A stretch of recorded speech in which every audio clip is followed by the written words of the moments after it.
Bonjour, ravi de vous retrouver dans Lumière intérieure. Cette semaine, nous braquons les projecteurs sur une comédienne, actrice que vous connaissez, qui a joué dans une centaine de films, de téléfilms, de pièces de théâtre. Et c'est d'ailleurs de théâtre qu'on va commencer à parler avec elle. Je vous présente Élisa Servier. Bonjour. Bonjour Élisa Servier, merci d'être avec nous. Merci de m'avoir invitée. Et comme je le disais, on va commencer par parler de théâtre, parce que c'est votre actualité du moment. Au Théâtre des Mathurins, où vous jouez une psychothérapeute, on va en parler. La pièce s'appelle Oedipe is Your Love. C'est un petit clin d'œil aux Bee Gees. Voilà, la chanson How des Bee Gees. Deep is Your Love, How Deep is Your Love. Voilà, que vous interprétez donc avec Déborah El Malek, qui est aussi l'auteur de la pièce, et David Bazan. Voilà, et Déborah a écrit la pièce avec David Bazan, et je joue donc avec Déborah El Malek et Jandel. D'accord. Jandel, voilà. Alors, le petit pitch de la pièce, donc c'est une trilogie, ça tombe bien parce que ça parle quand même de psychanalyse. Vous êtes vous-même psychanalyste dans cette pièce. Ça parle d'une relation père-fille assez fusionnelle dont la fille essaye de se sortir un petit peu. La fille est avocate, elle s'appelle Eva. Son papa est avocat également, elle travaille avec lui, il s'appelle Paul. Et bon, il y a pas mal de quiproquos et c'est... Bon, j'en dis pas plus, mais c'est un peu ça le pitch, voilà, moi je suis là. Le pitch. Eva essaye de sortir de ses problèmes avec son père, donc elle vient voir une psy que je joue, et après je vais avoir affaire aussi au père. Mais le père sait très bien que sa fille vient me voir, et par contre elle n'est pas au courant, elle ne sait pas. Et donc c'est un peu, il y a beaucoup de choses qui sont de la vie de Déborah qu'elle a connue avec son papa et qu'elle avait envie d'écrire. Donc il y a des choses un peu graves comme ça, graves entre parenthèses, sur le complexe d'Oedipe, qui touchent beaucoup de femmes en fait. On avait beaucoup de femmes dans le public quand on a joué en octobre, novembre, décembre. Et puis on a tiré ça un peu vers la comédie parce qu'il faut bien rire de tout à un moment donné et que ça se prêtait aussi, voilà, ça se prêtait un petit peu au rire. Et comme le père est un séducteur acharné, voilà, c'est comment on dit, salé sucré. Ça raconte donc l'histoire un petit peu de Déborah. Est-ce que ça raconte la vôtre également? Alors moi, pas du tout. J'ai pas eu les du tout à rapports faire père-fille comme ça. Sûrement à 5 ans, comme toutes les petites filles, mais non, moi j'ai pas du tout été dans cette histoire-là. Mais visiblement, il y a beaucoup de femmes que ça touche. Que ça touche. On appelle ça le complexe d'Electre d'ailleurs. Ah oui. D'après ce que je sais, c'est Jung qui a utilisé ce terme-là. Le complexe d'Oedipe, c'était plutôt pour les garçons, et le complexe d'Electre, c'était pour les filles. Plutôt pour les filles. Voilà. Vous, ce rôle de thérapeute, vous l'avez travaillé comment? Ça vous a fait plaisir d'incarner ce rôle-là qui est inhabituel chez vous? C'est la première fois? Ben oui, parce que je faisais toujours les maîtresses d'eux, ou là, j'étais la maîtresse de Michel Sardou, de Delon, d'Arditi, vraiment, j'étais un peu la maîtresse de service avec beaucoup de plaisir, avec des acteurs qui avaient beaucoup de talent, et souvent sous la houlette de Jean-Luc Moreau, Bernard Murat, voilà, même Pierre Mondy. J'étais la maîtresse de Christian Clavier aussi. Non, vraiment. Vous avez une ribambelle d'amants virtuelle. Heureusement. Et puis là, donc c'était intéressant parce que du coup, le rôle de la psy, elle est dans l'écoute, donc c'était bien, et c'est quelque chose qui quelque part me correspondait mieux, enfin en tous les cas à l'âge que j'ai maintenant, et que j'ai fait avec plaisir, et parce que c'était un personnage plus posé, plus sérieux, plus bienveillante, voilà. Et ça j'aimais bien, ça me plaisait bien dans le personnage. Et vous l'avez travaillé comment? En voyant tout seul, des thérapeutes, je pense que c'est des choses aussi que j'ai en moi, et que non, j'ai jamais fait de psychothérapie. Oui, mais vous-même, vous êtes jamais allé voir un metteurs en scène qui ont fait des psychothérapies m'ont dit mais c'est pile ça, écoute, hein, c'est exactement ça. Donc voilà, c'est venu assez naturellement. Et non, voilà, j'étais avec 2 personnes qui avaient fait je ne sais combien d'années de psychothérapie, donc j'étais là où j'étais. Vous étiez une béotienne en fait, parmi ces 2 personnes. Totalement. C'est drôle. C'est rigolo, hein? Oui, c'est rigolo, parce que c'est vous qui incarnez la psy, donc la spécialiste de l'art. Ouais. Mais comme c'était très bien écrit, c'était... quand c'est très très bien écrit, ça vient tout seul, hein, normalement, hein, vraiment. Revenons sur la pièce, donc Oedipe is Your Love. On On parlait un peu des rapports père-fille. Vous disiez que ça vous concernait pas. Non, moi, ça m'a pas touché Pas du tout touché. Non. Moi, j'étais très attachée à ma mère parce que mon père... Alors justement, j'allais vous demander, est-ce que vous avez un rapport plus particulier avec votre maman? Oui, mes parents étaient agriculteurs, en fait. C'était à Villepinte, à l'époque, c'était la campagne. Hein. Ça n'a rien à voir. Il reste encore le petit centre, là, avec le café. En Seine-Saint-Denis? Oui, l'église et la mairie, quoi, vraiment. Il y avait 4 fermes, dont la nôtre. Donc moi, j'ai eu une enfance à la campagne, comme ça. Très agréable, en liberté. Et donc, puis après, mon père voyageait beaucoup, donc... moi, j'étais la 4e fille, aux grandes dames de mon père, et puis, non, je crois que je crois que c'était une génération, on n'était pas très proche des enfants, on parlait pas beaucoup avec les enfants, et j'étais beaucoup plus fusionnelle avec ma mère petite, mais c'était toute une génération, on disait pas aux enfants qu'on les aimait, on communiquait pas avec eux, hein, c'était, les parents nous disaient, les enfants, on sentait qu'ils nous aimaient, on sentait. Mais ça ne se disait pas, comme maintenant. Et je trouve qu'il y avait quand même un grand manque de communication. Je veux dire qu'il n'y a pas été... on partait dans la vie quand même un petit peu... On était encore dans la génération qui nous disait « Vous allez vous marier, votre mari prendra soin de vous, vous aurez des enfants et ça va être formidable. » Oui, c'est un peu réducteur. Et en plus, sortant d'école catholique où il n'y avait que des filles, quand vous vous retrouvez parachuté dans la vie, c'est quand même un petit peu curieux, quoi. Hein, mais je ne suis pas la seule, hein, j'en ai parlé avec plein de gens comme ça qui avaient la même sensation de ça. Ouais. Donc vous étiez la plus jeune de 4 filles? Pas de frères? La 2e était morte bébé, je ne l'ai pas connue. J'étais censée être le garçon. Oui, ça j'ai compris. Voilà. Mais donc il n'y en a pas eu d'autres après? Ah non, là ils sont arrêtés. Là, c'est la 4e, ils sont dit c'est bon. Et vous disiez un papa voyageur alors qu'il était agriculteur? Après, il a pu être agriculteur et après il travaillait pour... c'est pas passionnant, il travaillait pour ce qu'on appelle la Sopexa, c'était le prestige des vins et fromages de France à l'étranger, donc il voyageait énormément. Et donc, non, quand je me suis mariée, il a toujours dit, mais je ne l'ai pas vu grandir et je ne l'ai pas vu passer. Et non, donc... Donc vous avez quand même suivi cette voie-là, vous vous êtes mariée? Je me suis mariée à 20 ans pour leur faire plaisir. Jeune. Et en même temps, à côté, vous incarniez des rôles de maîtresse souvent, mais pas que. On parle d'amour et de maîtresse. Je propose aux téléspectateurs de regarder un petit round-up, comme on dit, un petit tour d'horizon de certains rôles. Il y en a nombreux dans votre carrière. Vous allez les reconnaître. Regardez. D'accord. Isabelle, nous avons quelque chose en commun.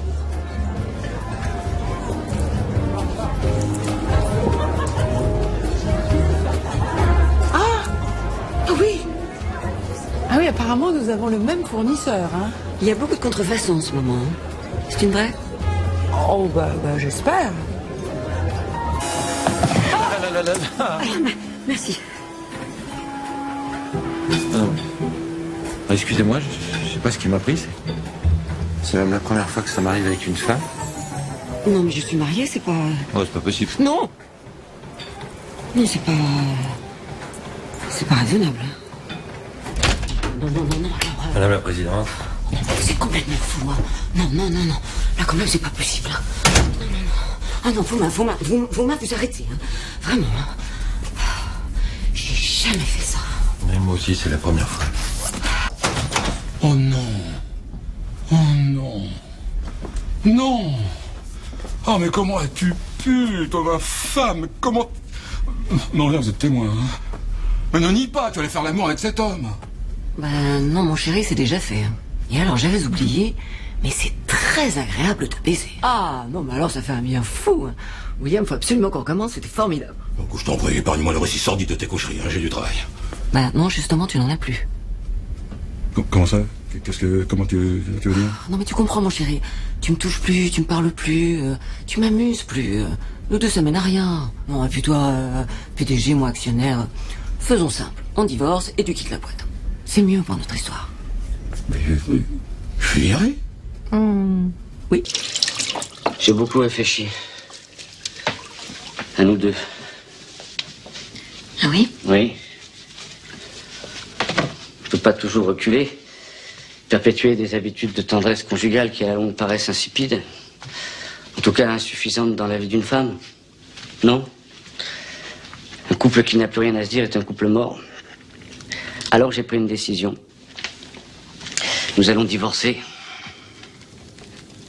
Tu peux répéter? Nous divorçons. Je crois que c'est mieux pour toi, pour moi, pour Paul.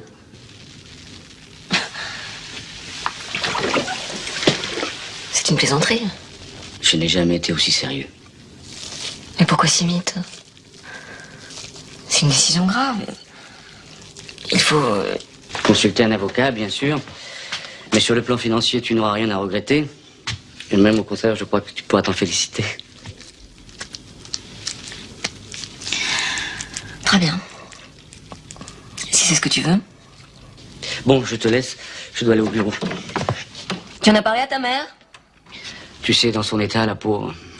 Ah oui, la pauvre. Alors non seulement tu te conduis comme un salaud, mais en plus tu dis de niaiserie. Elle a jamais été malade. Elle se porte comme le Pont Neuf. C'est elle et le charlatan qui l'exploite qui ont inventé cette sinistre farce pour te faire revenir. Tu m'en apprends des choses. Heureusement que tu es là.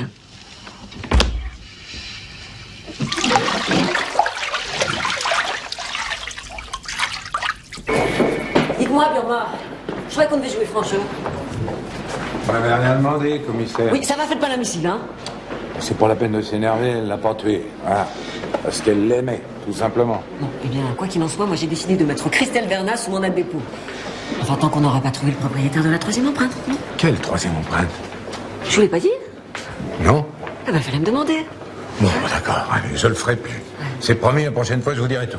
C'est bizarre, ça. Hein. Pourquoi j'ai du mal à vous croire? Parce que vous prenez pas mes sentiments au sérieux. Quelle troisième empreinte? Bon, à part les vôtres, on a trouvé 3 types d'empreintes. Celle du défunt, celle de Christelle Vernaz et une troisième sur la poignée de la porte d'entrée de la maison. Inconnu au fichier. Vous avez changé de coiffure, vous? Oui, c'est un petit peu plus long. Je me suis juste... Ça vous va bien? Oui. Enfin... Bon, je vous laisse. Monsieur Coïc! Ah non! Oh non, faites jamais ça, mon verre! Vous avez failli me faire claquer, là. Excusez-moi, mais je viens de réaliser que je ne peux pas rentrer chez moi. Non, mais comment ça et pourquoi, je vous prie? Mais parce que mon mari pense que je suis chez ma tante Malou, à Metz. Bon, ben alors allez à Metz, chez votre tante Manou. Ah non, non, non, ça c'est pas possible, non. Si j'arrive comme ça en pleine nuit, tante Malou va avoir une attaque. Alors tant pis, vous n'avez qu'à coucher avec Bruno dans la 728. Oh non! J'ai entendu, monsieur Coïc! Ah, enfin, vous êtes là, Jean-Louis. Restez sur le balcon, je vous la mets. Monsieur Coïc, j'ai bien réfléchi, je ne peux pas me prêter à de tels agissements. Monsieur et madame Bruno ne sont pas dans leur...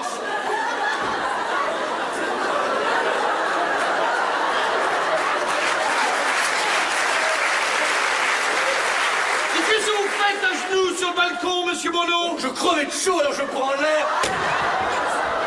Mais j'étais en train de vous chercher, vous et votre épouse, suite 728. Non, je suis sorti pour apprécier la vue. Paris est superbe, vue d'ici. Il faut peut-être qu'on y aille. Chérie. Bien sûr, mon amour. Excusez-moi, hein. Et où est monsieur Coïc? Pardon? Où est monsieur Coïc? Où? Au bar, il vous attend au bar pour fêter ça. Pour fêter ça quoi? C'est ce qu'il va vous expliquer. Et là, alors allez-y, foncez là, foncez, foncez.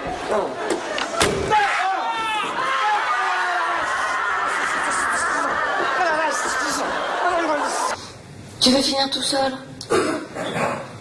On finit toujours tout seul. Je t'aime. Ne dis pas ça, s'il te plaît. J'attendrai tout le temps qu'il faudra. Il n'y a rien à attendre, Karine, Agnès. Faut prendre les choses comme elles sont, pas les prendre du tout. Écoute, mon ange, tu attends quelque chose qui n'arrivera jamais. Alors, Pantomime. C'est bon, je viendrai pas. Faudra pas compter sur moi. j'avais compris. Voilà, là on vous voit avec Alain Delon dans la pièce Une journée ordinaire. Vous avez aussi tourné avec Claude Sauté, quelques jours avec moi, je crois qu'on l'a vu. Cédric Lapiche, Marc Esposito, enfin quand même beaucoup de partenaires de jeu aussi, et Daniel Auteuil dans quelques jours avec moi. Quel a été le partenaire de jeu, parce que Delon, Auteuil, quand même des monstres du cinéma et du théâtre. Quel est le partenaire qui vous a le plus plu pour jouer avec Ou le plus marqué, ou le plus aidé? J'ai commencé avec Auteuil. C'était sa première mise en scène, donc c'était ma première pièce de théâtre. Ça a été très très dur, mais il m'a appris beaucoup de choses parce qu'il était très fort. Il m'a appris beaucoup de choses. C'est lui qui m'a formé au théâtre, vraiment. Après, je pense Delon a été un partenaire absolument charmant et exquis, et qui était très à l'écoute, et c'était délicieux parce que lui, il avait très peur d'oublier son texte.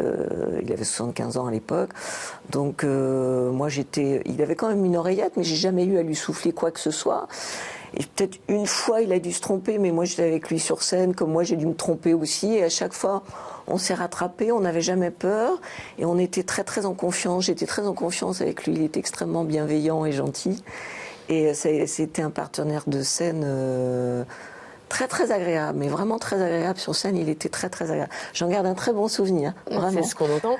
C'était la première fois que vous jouiez avec lui? Oui, et alors c'était jamais drôle. Dans d'autres films précédemment? Je l'avais croisé à la SFP très longtemps avant, et Delon, moi je l'avais vu, j'étais petite, j'avais 12 ans, je l'avais vu dans la piscine au cinéma Le Prado à L'Île-sous-Bois, et je sors du film, j'étais tombée raide d'amour. La piscine, bah oui, forcément. Et moi dans un avec Romy Schneider. Oh là là, non, c'était pas la piscine. Oui. Mélodie en sous-sol. Il était beau comme un lieu dans Mélodie en sous-sol, vraiment. Et puis après, mes parents m'avaient emmené au théâtre voir Fleur de Cactus avec Sophie Desmarais. Je devais avoir 8 ans, 9 ans, et j'avais dit, moi je veux jouer là plus tard avec eux, vraiment. Bon. Et je me retrouve l'année de mes 55 ans, je suis née à 5-5-55, l'année de mes 55 ans. J'ai remarqué. Avec Delon au Bouffe parisien, à venir saluer toute seule avec lui sur scène et tout. Et là, ça a été un truc, mais c'était exceptionnel. C'était exceptionnel. Excellent, j'imagine. Un partenaire marquant et un rôle marquant? Parce qu'il y en a eu beaucoup aussi. Mais le rôle, c'était encore une maîtresse larguée. Je lui dis, mais alors, vraiment, c'est l'histoire de ma vie, là. Je lui dis, c'était effrayant, là, quand même. Hein. C'était toujours... Bon, apparemment, là, ça s'arrêtait. Et dans quel film? Enfin, quel est vraiment le rôle qui vous a le plus marqué dans votre filmographie? Il y en a eu tellement. Bah oui, j'en ai fait beaucoup. En fait, le truc que j'ai beaucoup aimé, c'était le vent des moissons. Parce que c'était à la campagne, c'était un peu comme l'enfance que j'avais connue. Oui. Donc je tournais dans une ferme qui ressemblait beaucoup à celle dans laquelle j'avais été élevée. Il y avait Klein qui était qui avait le même physique que moi, que les hommes que j'ai connus petites, comme il y avait beaucoup de Polonais à l'époque qui étaient venus en France. Et donc j'étais en terre inconnue, j'étais chez moi, il y avait les champs, il y avait, on tournait avec Jean Sagol, ça allait très très vite, il nous donnait beaucoup de liberté. On a joué longtemps, on était une grande famille, je trouve. Donc ça j'ai adoré. Cette série, j'ai adoré. Après on a refait Orage d'été, tout ça. J'ai vraiment beaucoup aimé, mais non, à chaque fois ça a été quand même beaucoup de plaisir, mais... Bon, on va continuer à moissonner, oui. À regarder un peu tout ça. Je vous propose de passer à la deuxième partie de cette émission. C'est celle où je m'éclipse, comme je le dis. Je vous laisse seule avec 4 mots que je vous propose. À vous de nous les décrire, commenter. D'accord.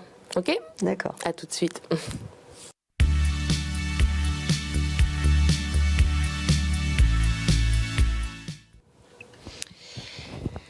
Alors...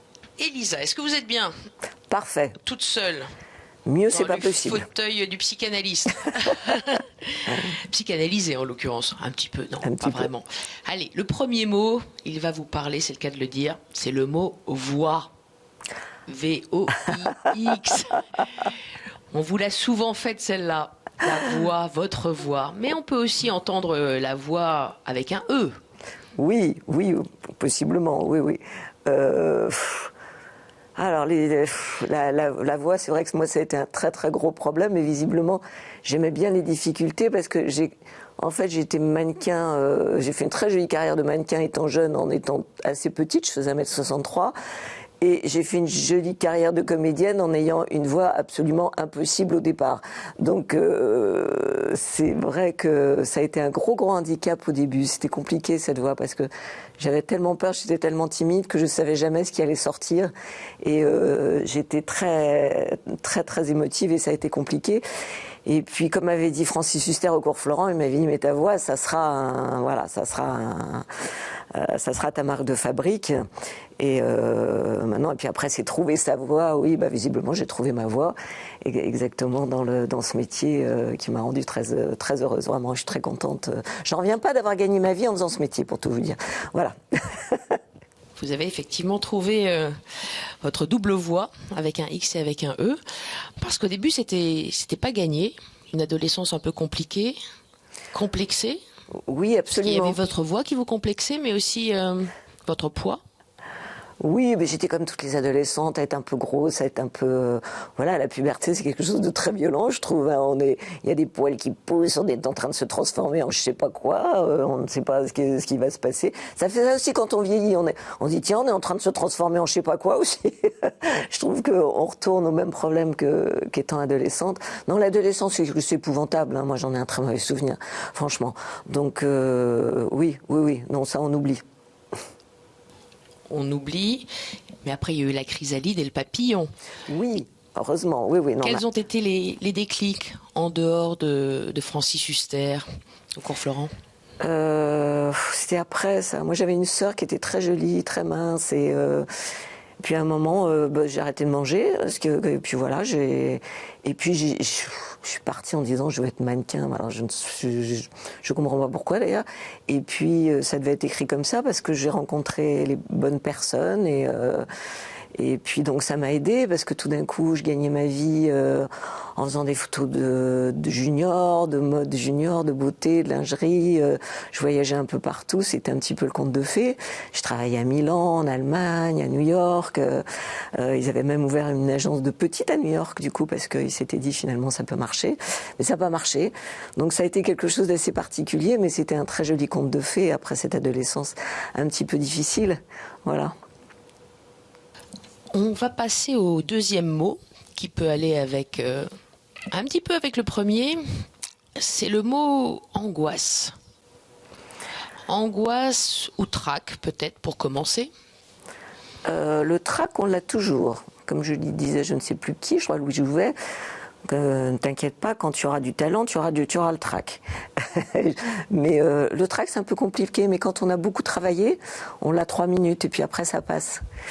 Sinon, les angoisses globalement, mais bien sûr qu'on a des angoisses toute sa vie, on a des angoisses et la religion aide à ne pas avoir d'angoisse si on a quelque chose à se raccrocher, que sa vie a un sens. En ésotérisme, on dit toujours que la peur est la demeure du chuchoteur, et c'est vrai que il faut pas tomber là-dedans. Il faut être confiant. Il faut faire confiance. Il faut être confiant. Il faut que quand sa vie a un sens et qu'on sait pourquoi on est là, ça se gère beaucoup mieux. Le trac et l'angoisse, c'est pas tout à fait la même chose. C'est vrai que vous en avez parlé, vous en reparlez d'ailleurs, plutôt traqueuse.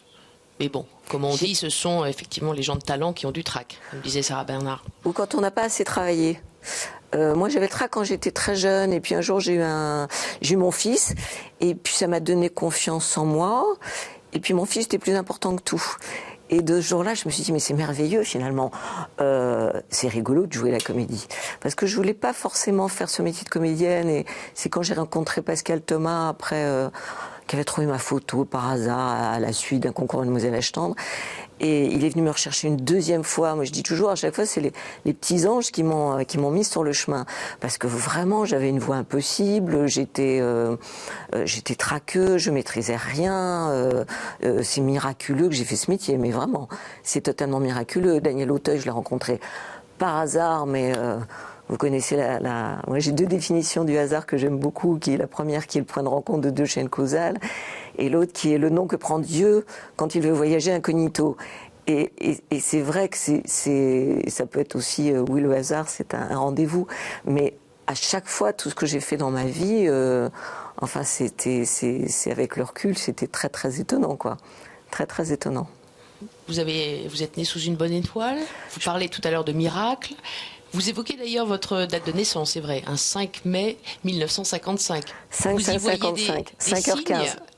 À 5h15 5h15. Incroyable. Il paraît que c'est le chiffre de la protection. C'est quand on est très protégé. Et c'est vrai que j'ai le sentiment toute ma vie d'avoir été très très protégée en ayant beaucoup eu de hauts, de bas, de moments fabuleux, de moments difficiles, de moments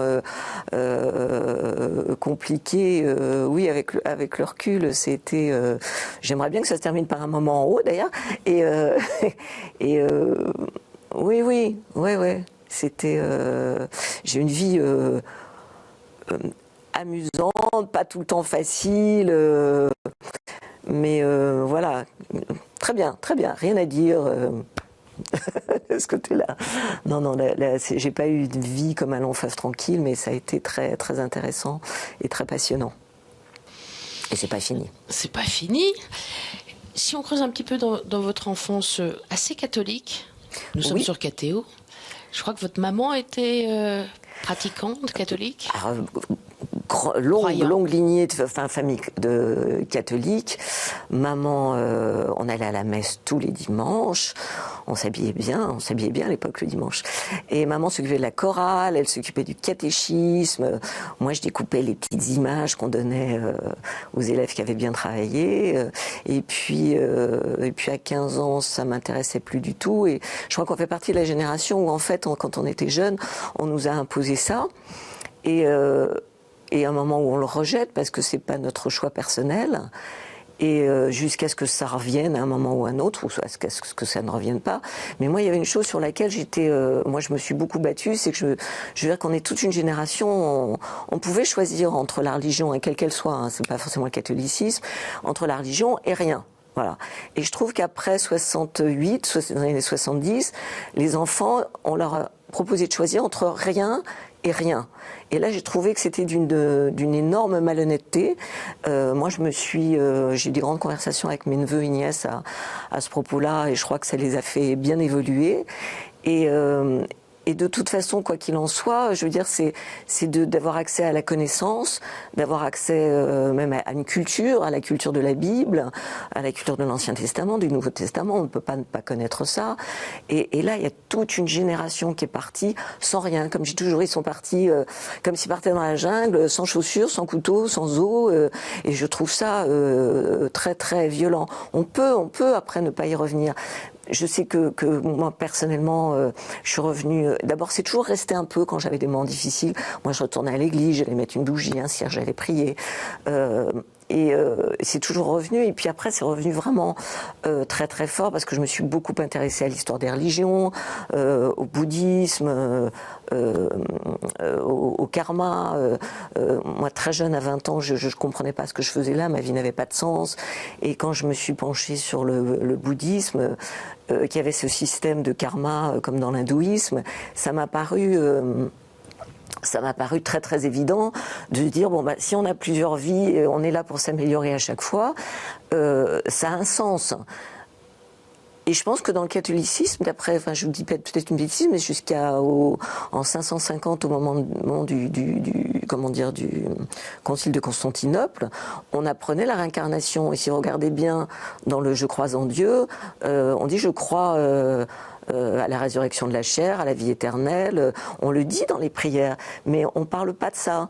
Ça c'est un truc toujours moi qui m'a interpellée quand même. Et donc je suis revenue un petit peu par le bouddhisme, par l'hindouisme. Pour moi, ça avait un sens de dire on est là dans chaque vie pour se perfectionner, pour choisir entre le bien et le mal, faire les bons choix, jusqu'à ce que on devienne, comme on dit en hindouisme, la moksha, on devienne une petite partie de l'énergie pure, l'énergie de Dieu. Moi, j'ai fait tout ce chemin et je vais à nouveau à la messe tous les dimanches. J'y vais avec ma fille. Et voilà, moi, toute ma vie, ça a été un chemin comme ça, qui a été là, et qui a démarré quand même très très jeune de se dire mais qu'est-ce que je fais là quoi. Et je me dis que les gamins qui sont là, qui naissent, à qui on dit bah voilà c'est juste l'argent, c'est juste vous allez travailler pour aller faire les courses à Carrefour le dimanche, faire des enfants et recommencer. Moi je comprends pas bien. Et je me dis que si un grand taux de suicide ou de drogués je veux dire c'est dû à ça. On peut pas partir dans la vie en se disant ma vie n'a pas de sens, quoi. Juste là, je suis née, j'arrive là et je vais mourir. Je trouve ça d'une violence psychologique. Voilà. Et ce qui me console là maintenant dans ce que je vois, moi ma fille est très très croyante, mon fils il a eu les deux religions, juive, catholique. Maintenant c'est à lui de choisir, il fera ce qu'il voudra, mais il a eu la connaissance. Et je veux dire, c'est quelque chose qui est important. Voilà. Moi, il y a eu le métier de comédienne, il y a eu le métier de mannequin. Tout d'un coup, j'ai toujours eu l'impression que c'était le cadeau, c'était un peu la récompense. Et puis, il y a eu ce chemin qui a été tout le long de ma vie, que je continue, qui est toujours important pour moi. Je prie énormément.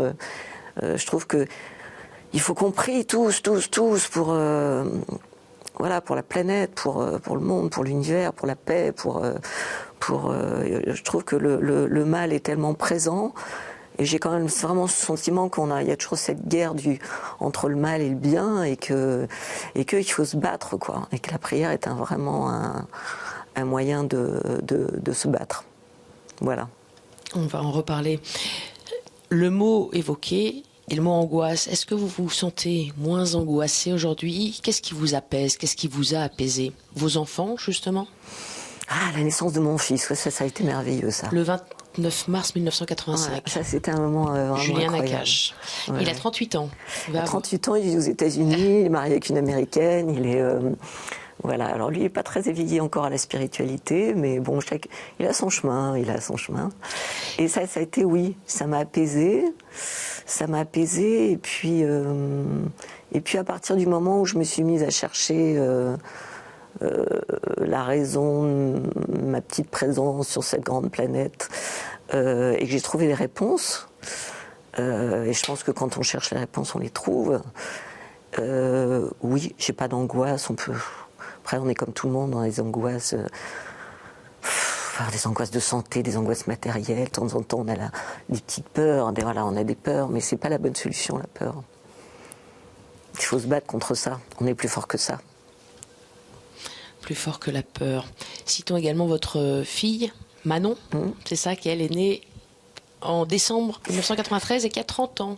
Qui va avoir 30 ans, oui. Qui va avoir 30 ans. Je passe au troisième mot qui résonne avec ce que vous venez de dire. C'est le mot paix. Après l'angoisse, il y a la paix. C'est un mot important, je crois, pour vous. Oui, c'est important parce que en dehors d'être fixée sur ma petite personne et sur les choses que j'ai pu faire, ou alléluia, merci mon Dieu, je vous remercie beaucoup d'avoir pu faire ça. Ça a été très très amusant. Et oui, la paix, moi, c'est quelque chose à laquelle je pense tous les jours. Je suis consternée par ce qui se passe en Russie et en Ukraine. C'est dur, hein. C'est vrai qu'on rêve d'un monde où ça serait formidable qu'il y ait la paix partout. Il y avait le Bhoutan qui était comme ça pendant un moment. Et oui, on vise à ça. Je veux dire, si on vise le pas pays du tous, bonheur. Voilà, si on vise pas tous à ça, et je pense qu'on est en ésotérisme, on dit tous qu'on a un taux vibratoire, et plus on fait le bien, et plus on élève notre taux vibratoire. Et je pense que si on est nombreux à élever notre taux vibratoire en priant, on va élever le taux vibratoire de la planète, et que cette planète sera plus en danger. Mais on est sur une planète tellement merveilleuse, incroyable, et qu'on en soit encore là, je veux dire, dans cette vieille lutte qui date depuis la nuit des temps, du mal contre le bien. Je trouve ça... j'ai vraiment conscience que c'est épuisant, fatigant, je veux dire, pour les gens qui prient énormément, et c'est quelque chose, j'ai l'impression que c'est quelque chose sans fin, quoi, sans fin. Et la paix, on en rêve. Moi, j'en rêve. C'est un rêve, pas une réalité. Ça deviendra, il faut. Vous parlez de taux vibratoire, d'ésotérisme. Vous êtes ésotérique ? Qu'est-ce qu'on appelle ésotérisme ? Ce qui est caché. Oui, ce qui est occulte. Non, les sciences occultes, moi je suis pas... là, on arrive sur c'est un terrain très très compliqué. Hein. Non, il y a des choses cachées aussi dans le... Je suis pas du tout pour les sciences occultes et tout ça, je trouve ça... très compliqué. Et puis c'est vraiment un sujet tellement vaste. Tellement vaste et tellement compliqué. Moi, je suis beaucoup plus intéressée par le côté blanc de tout ça et par le côté... Il y a des gens qui ont des dons et qui sont dans la prière, il y a des guérisseurs, il y a... qu'on a souvent confondu avec les sorciers d'ailleurs. Je trouve qu'il y a un amalgame actuellement de magie noire sur Internet avec des gens qui font n'importe quoi et qui sont confondus avec les guérisseurs, qui sont vraiment qui sont croyants, qui sont. Je trouve qu'on est dans une espèce de choses très très compliquées avec des gens qui s'occupent beaucoup qui vont vers la magie noire en n'ayant absolument pas conscience de ce à quoi ils touchent et c'est assez grave, hein. Si vous allez sur Internet, tout le monde a accès à ces choses-là, et c'est pas anodin, c'est pas innocent. Moi, je suis très très attentive à ça, et je trouve qu'en ce moment, il y a quelque chose de compliqué là-dessus, vraiment. Je vous propose de passer au 4e mot et le dernier. Ça va un peu dans le même sens. C'est le mot spiritualité. Ah, mais comment vivre sans spiritualité? Voilà. Comment vivre? C'est impossible. Enfin, pour moi, c'est impossible. Hein. On est vraiment dans la vieille histoire du Paré de Pascal. Et c'est... Enfin, je vois pas. Moi, toute petite, déjà, je me demandais, très jeune, ce que je faisais là. Et je pense qu'on a vraiment un côté dans ce qu'on est. Il y a le matériel, il y a l'intellectuel, il y a le cérébral, et il y a le spirituel. Et tout ce côté spirituel, on l'a mis de côté pendant un moment. Hein. Enfin, surtout après 68. Après 68, ça a été beaucoup mis de côté. Moi, je suis plutôt contente et je suis assez optimiste parce que je parle avec des gens qui sont de plus en plus attentifs à ça, qui reviennent à ça, pour lesquels ça n'est pas un mot tabou, alors que pendant il y a eu toute une époque où c'était plus tabou de prononcer le mot Dieu que de parler de cul. C'était fou, hein, je vous assure, hein, c'était quand même ça. Dans les années 70, c'était ça. On parlait de Dieu, c'était un truc de dire moi je vais à la messe, comment tu vas à la messe? Mais c'était quelque chose de ringard, de tabou. Et là, c'est très encourageant parce que moi je parle à des gens qui sont très sensibles, voilà, on en revient toujours au sens de leur vie et qui sont ouverts à ça. Mais ça me paraît impossible d'être un être humain et de ne pas avoir de spiritualité.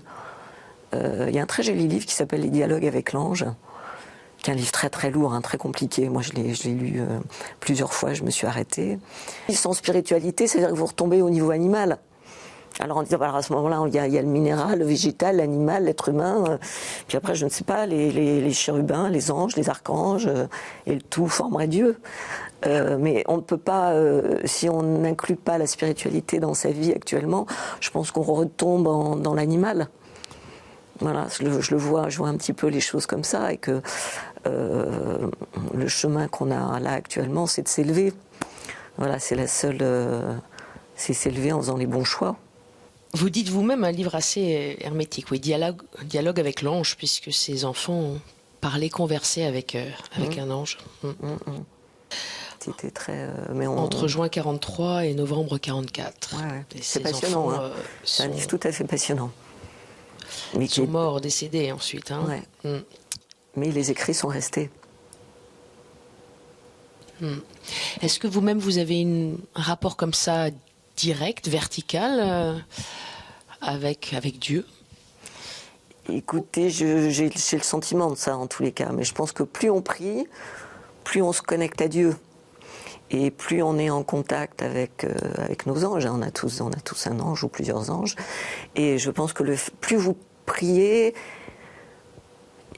et plus vous êtes connecté, et vous sentez quand vous êtes connecté ou pas, et plus vous avez la réponse, et plus vous avez de l'aide. Et je sais que moi, je me sens jamais seule, quoi, vraiment. Je ne me sens jamais seule. J'ai des périodes de doute comme tout le monde, mais très très vite je me reprends parce qu'on n'est jamais seul. Et quand on est connecté, je veux dire, on est... c'est une chance, mais c'est à la portée de tout le monde, quoi. Vraiment, c'est à la portée de tout le monde.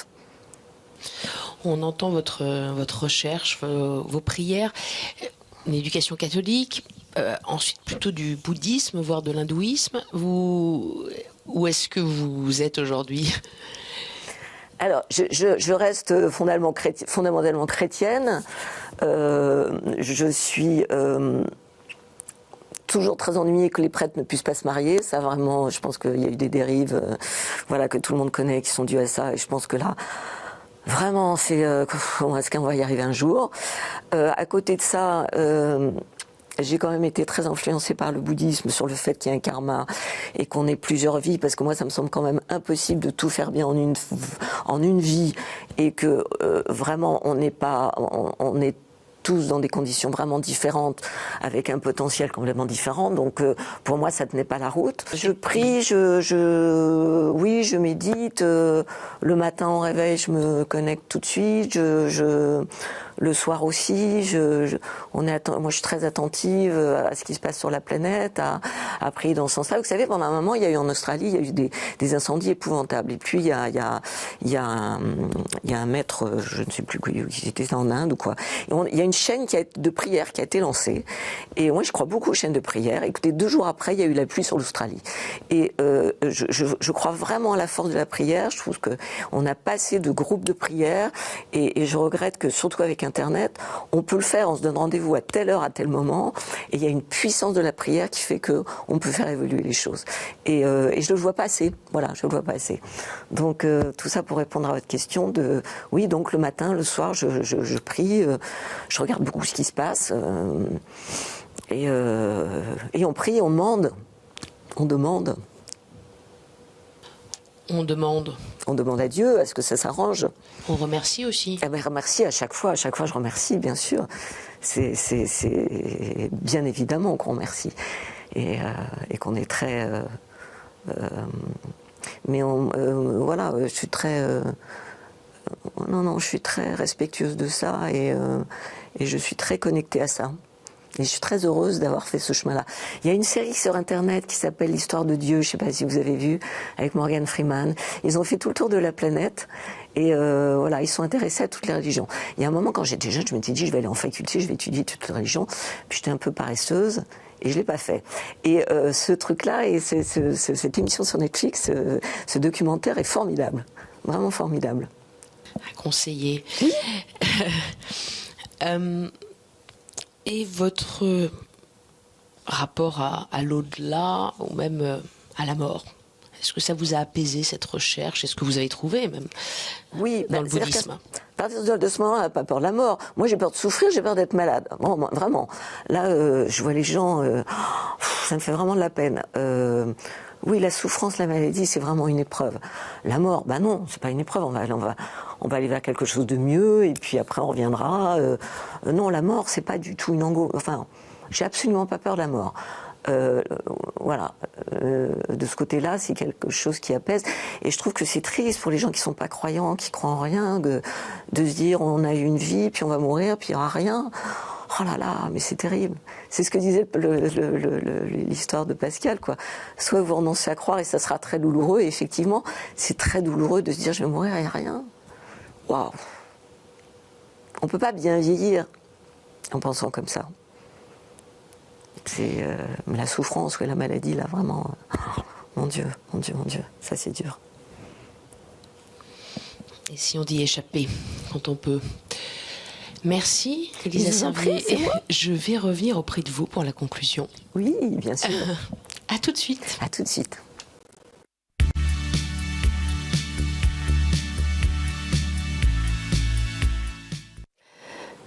Élisa, je suis de retour en face de vous. Mais oui, c'est mieux. C'est mieux? Bah oui, c'est mieux. Ça vous plaît davantage? Oui. Oui, de parler avec quelqu'un en face de vous? Bah oui. Donc l'expérience de la psychanalysée vous a moyennement plu? Oui, j'aime pas trop. J'aime pas trop parler de moi. J'aime pas trop. Oui, non, voilà. C'est le théâtre, c'est la scène, votre thérapie? Oui, Votre métier, c'est une thérapie? Oui, ça a été une thérapie incroyable, ça. C'était une thérapie, j'avais pas confiance en moi à l'époque, je revenais de loin, vraiment, je suis une rescapée, là. Vraiment, c'était, je dis, j'en reviens pas d'arriver à l'âge que j'ai, de me dire, mais j'ai fait vivre ma famille dans ce métier, j'ai quand même travaillé avec des gens incroyables, j'ai travaillé avec les meilleurs, si c'était à refaire, vous referiez tout? Peut-être pas tout. Bon, non, c'était à refaire, on va refaire autre chose à ce moment-là, non. Refaisons autre chose, dans une prochaine vie, on va pas refaire Ah oui, dans une prochaine vie. Mais s'il y avait celle-ci à refaire. Oh non, ça a été drôle, c'était amusant. Vous referiez tout pareil? Ah oui, c'était amusant, vraiment. Non, une prochaine vie, j'ai pas envie de refaire comédienne. Bah non, je l'ai déjà fait. Bah non, il y a plein d'autres choses à faire quand même. Non, je serais bien médecin. Vous pensez déjà à votre prochaine vie? Oui, parce que je me dis, voilà, la pensée créatrice, hein, quand même. Je sais pas. Et donc vous pensez jamais à ce que vous aimeriez faire dans une prochaine vie? Dans une prochaine vie, non, parce que je pense pas qu'il y aura de prochaine vie. Je pensais pas. Ah ouais, moi je pense à ça. Je me dis, qu'est-ce que je pourrais faire? Un truc médecin, mais alors j'ai du mal, hein, un médecin avec. C'est toujours dans tout ce qui est prendre soin des autres. Peut-être, tu vois, comme voilà, il y a des énergéticiens, il y a des magnétiseurs, il y a des ostéos formidables qui nous ont sauvé la vie, là, je me dis, ils sont tellement incroyables. Moi, j'ai un ostéo fabuleux, comme ça, je le connais depuis 40 ans. Mais à chaque fois, j'ai toujours envie de lui dire, mais écoutez, que Dieu vous bénisse, parce que vraiment, qu'est-ce que je ferais sans vous? Je travaille avec une canne et un fauteuil roulant. Et voilà, je trouve que aider les autres, c'est un truc bien quand même, c'est un truc chouette. Donc ça, ce serait pour votre prochaine vie? Oui, je pense que c'est un truc qui est très, très satisfaisant. Voilà, qui est très. Après, tout ce qui est finance, rationnel, je sais pas trop mon truc. Non. Alors, pour revenir sur cette expérience un peu de thérapie, donc ça vous a moyennement plu de parler de vous? C'est ce que j'ai entendu. Est-ce qu'il y a un mot qui vous a quand même davantage marqué? Non, j'étais contente de parler de spiritualité, parce que actuellement c'est ce qui est le plus important pour moi, donc j'étais contente de vraiment. Merci de m'avoir permis d'en parler. Donc ça m'a fait plaisir. Après, c'est vrai que mon métier, moi, c'est du divertissement, quoi. Pour moi, c'est cadeau, c'est la récréation. Voilà. Et donc, non, j'étais très heureuse de pouvoir parler de ça.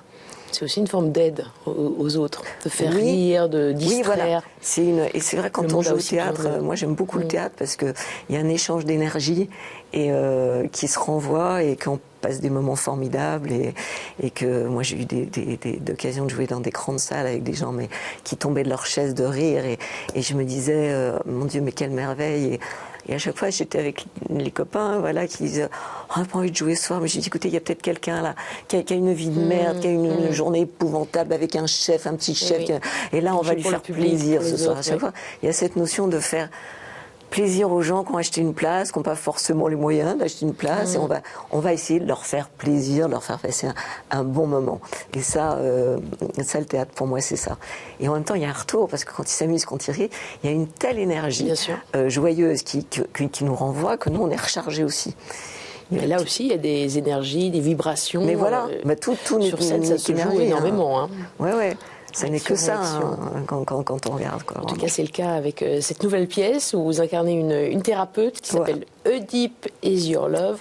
Voilà, au Petit Mathurin, à partir du 22 avril à 19h. Voilà, donc vous venez nombreux, voilà, Elisa Servier, également Démora Albalek et David Jandel.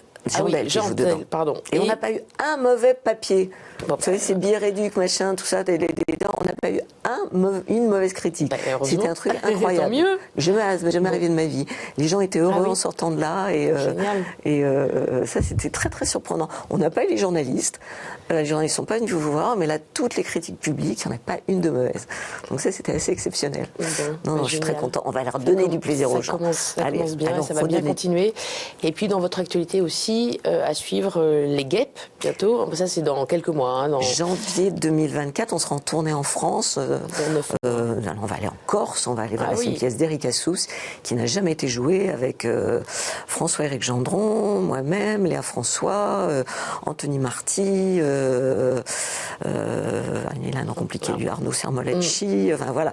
Et c'est... À voir aussi dans quelques mois. Mais en attendant... Voilà.